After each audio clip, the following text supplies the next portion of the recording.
Hello and welcome to the Entrepreneurs in a Game podcast.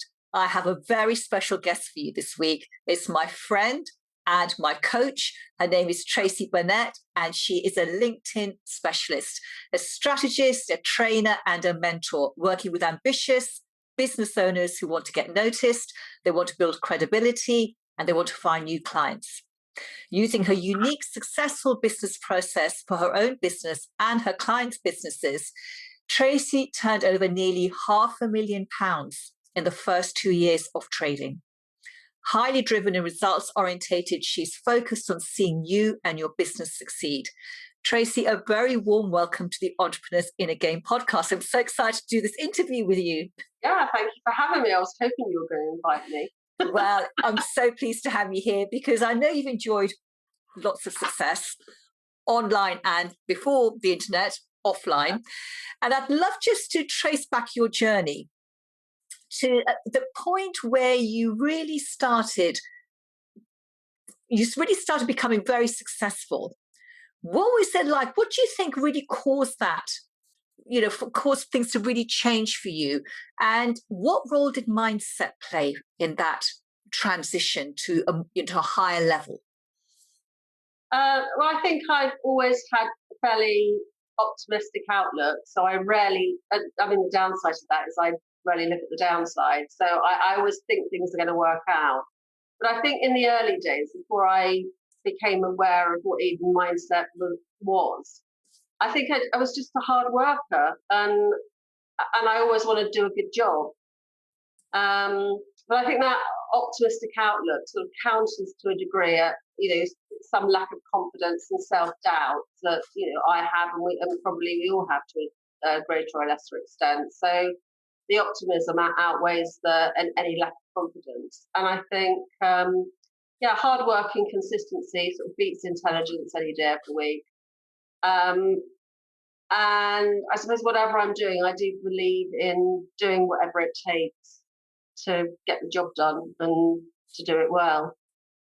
And I think, these days, obviously my life has been split into being employed and self-employed, but even when I worked for Barclays Bank, where, it was strictly 9 to 5 and an hour for lunch, everybody would be going down in the lift and I'd be coming up in the lift from a meeting with an advertising agency, and I'd be there until I got chucked out by the security at 7 o'clock when we were closing the building. And that obviously wasn't Barclays Bank employee sort of mentality. So I think, that just stood me in good stead, that hard work and perfectionist in me, I think.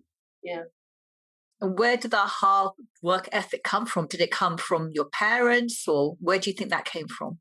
Yeah, my father was a very hard worker and he was a perfectionist. So, you didn't get any points for sort of just getting 9 out of 10. So, so I think, yeah. And I think, I'm a Capricorn. So if you believe in that sort of thing, where that goat climbing up the hill. I'm a Capricorn too. There you go. Perfect. The sure-footed goat. Yeah. Interesting. A lot of my friends are Capricorn. So, yeah. Obviously, birds of a feather and all that, or goats stick together. So what about those times when you just didn't fancy doing it? Either it was difficult or it was boring. How did you overcome the resistance to not wanting to do it, wanting to put it off for another day? Well, obviously, you can put it off for another day sometimes. So I put it off for another day, sometimes that is quite hard, actually, because you just think, I've got to get it done. But sometimes you don't have to get it done, and it's better just not to do it. So I'm more of a pushing through sort of girl, I have to say. So even when I had COVID recently, I wouldn't say I was at my desk every day, but I did spend some time at my desk a lot of the time I had COVID. So I am more of a push it through. Yeah, probably that again comes from my father. I can remember sort of at Christmas lunch one year, cooking and feeling really ill. I think I must have had some flu bug, and I just sort of pushed through. But he said, "Oh, you'll be fine. Just carry on." Yeah, so I think that's where all that comes from. The stiff British upper lip. Absolutely. The stoicism, keep going, Yes, even if you're about to drop down, still keep going. yeah.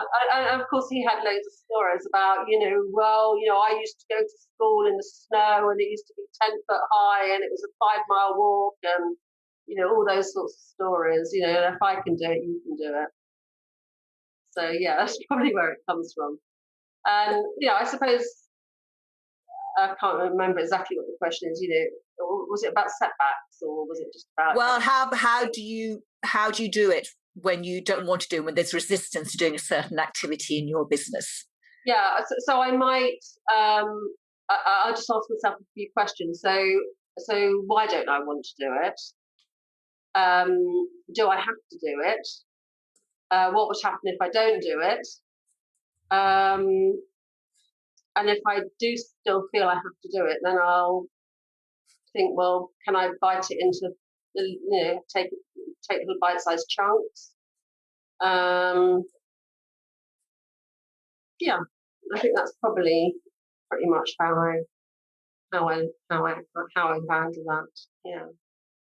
What drives you to work hard? What keeps you going? What's the voice in your head saying? What's the voice in my head saying? Good question. I think what keeps me going, I don't think there's one answer to that. I think, what keeps me going is to give the best to my clients. So, I always make sure that I give them everything I can in a timely fashion. So that's one thing. And I enjoy what I do.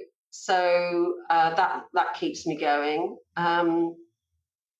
Sometimes I wake up in the morning and think, oh, I can't wait to start work. So they're the two main things, really. Yeah.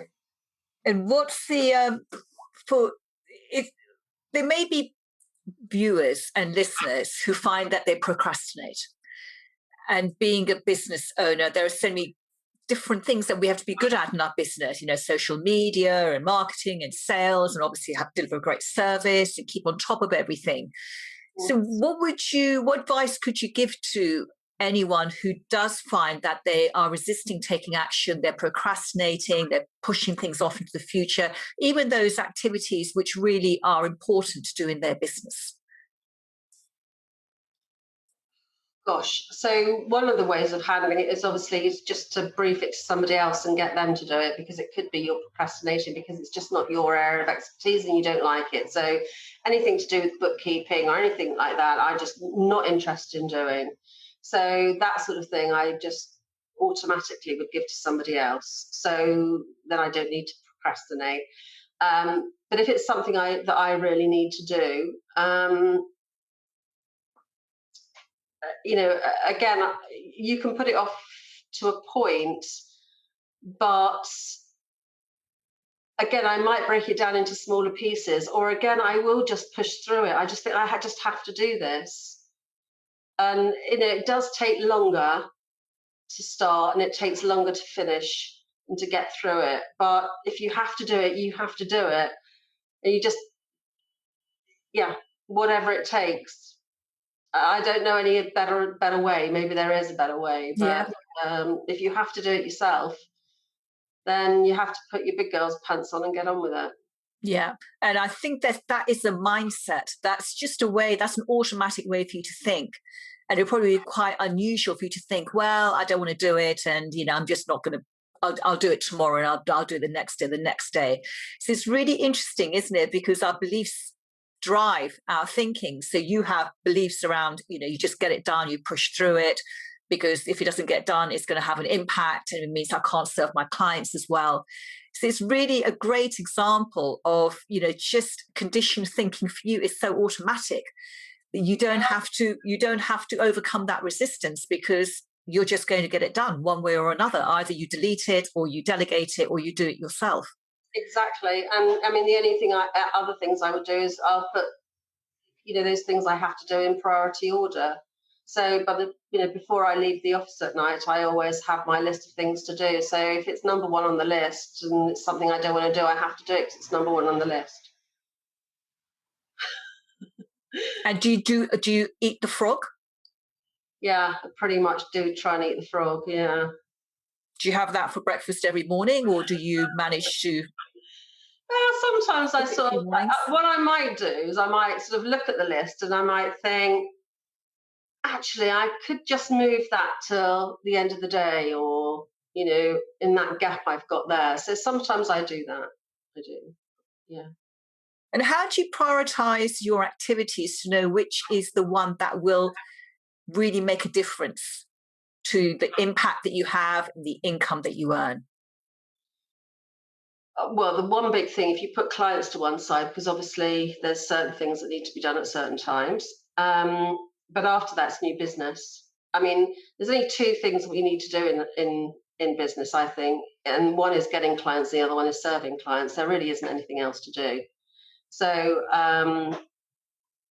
yeah, so new business all the way. And because I get all my business from LinkedIn, so I prioritize LinkedIn.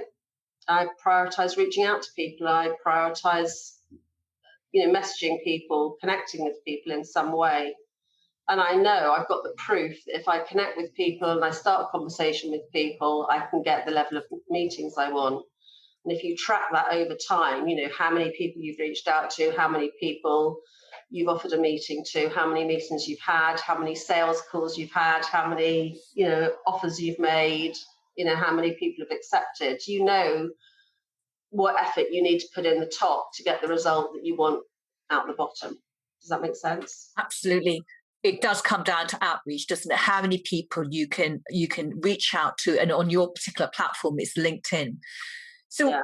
reaching out can feel quite scary because when you're reaching out to complete strangers, you often don't know what to say to them, or you don't want to reach out to them and they don't take any notice of you, or they don't want to connect with you. They may give you a rude message back, etc. Yeah. How do you overcome that fear of rejection? I think it's sort of time, because I think when you're starting anything new, you often, have that fear of reaching out. And so you just have to, again, just start and find out what works. And yes, you're always going to get messages from people, they don't like what you've said. They accuse you of something you haven't done. I've had them all. I mean, but I don't get that many, but it is upsetting when you get something like that, because you think it's unfair. But I just think, I'll disconnect with you. If you're going to send messages like that you're not somebody I want in my network, so I just get rid of them. So in terms of fear of reaching out, as I say, just get started, try things, and then what builds your confidence is when you get meetings or when you get good feedback.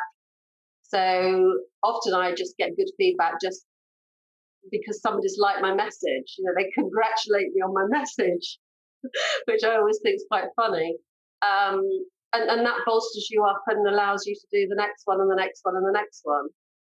And also, if you're getting meetings every day, or at least every week, then again, that builds your confidence. Because if you're getting meetings, then you have to assume you're doing something right. And I just keep a handwritten piece of paper. So every time I offer somebody a meeting or somebody asks for a meeting, I write their name down I've got a little table, I write their name down. And as soon as the date's fixed, I put the date in, next to their name, and I can see my progress, and my progress spurs me on as well. So, that's exciting. I've got, 5 meetings this week, or however many it is. Yeah, and that's the evidence that the mind needs to see to say, okay, this is what I want to continue doing. And in fact, you and I met on LinkedIn, and I think I commented on one of your amazing articles you'd written, because I was so impressed by what you'd said. And then we struck up a friendship from there.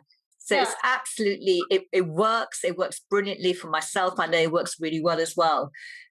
So for anyone who's not really utilizing LinkedIn as much as they could, what would be a top tip that you could share to get the most out of LinkedIn? And I know this is a big ask because there's so many different things you can do, but what's one thing that if we were to get that bit right, we would get good results?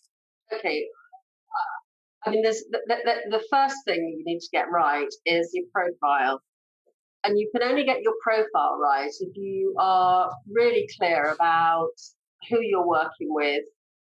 You really understand that audience so you can talk about the pains or the challenges that they're having.